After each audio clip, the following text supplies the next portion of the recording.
అన్నారు. అంతటా నిండిన వాడికి పంచె ఎలా కడతారు? కట్టలేరు.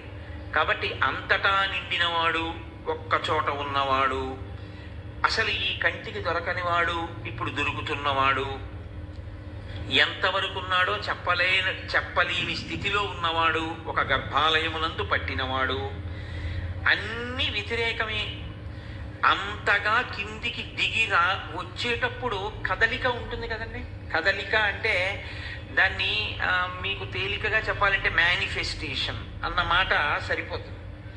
అంటే ఆయన అంతటా ఉన్నవాడు ఒక రూపంగా వచ్చి అలా దిగి నిలబడడం, ఇది కదలిక ఉంటుంది. అక్కడి నుంచి కదలి ఒక్క రూపంలోకి మారుతాడు ఆయన.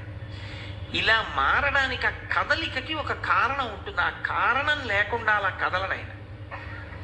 ఏదో ఒక కారణం ఉంటేనే అలా కదులుతాడు. అలా కదలడం అన్న మాటను మీరు బాగా పట్టుకుంటున్నారు. నేను మళ్ళీ చెప్తున్నాను.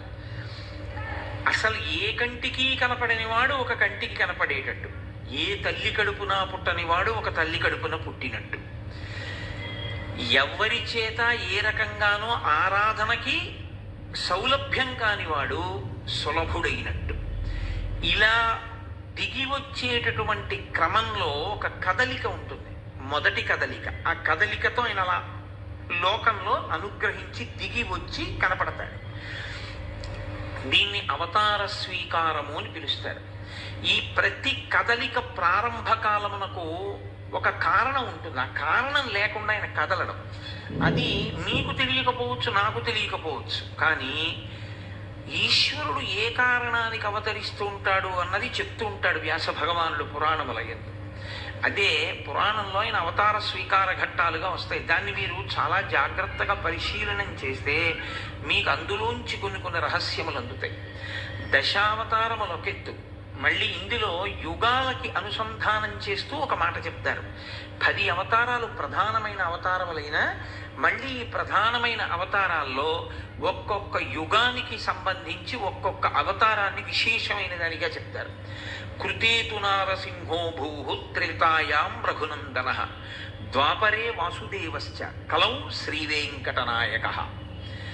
ఈ శ్లోకాన్ని మీరు చాలా జాగ్రత్తగా పరిశీలనం చేయవలసి ఉంటుంది. పరిశీలనం చేస్తే అసలు ఈశ్వరుడికి మీకు ఉన్న అనుబంధం ఏమిటో మీకు తెలుస్తుంది.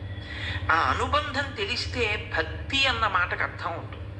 ఆ భక్తి అన్నది తెలిస్తే ఉత్సవము అంటే అంటే తలెత్తి చూసి సంతోషంగా దాన్ని గమనించడం అన్నది అలవాటు.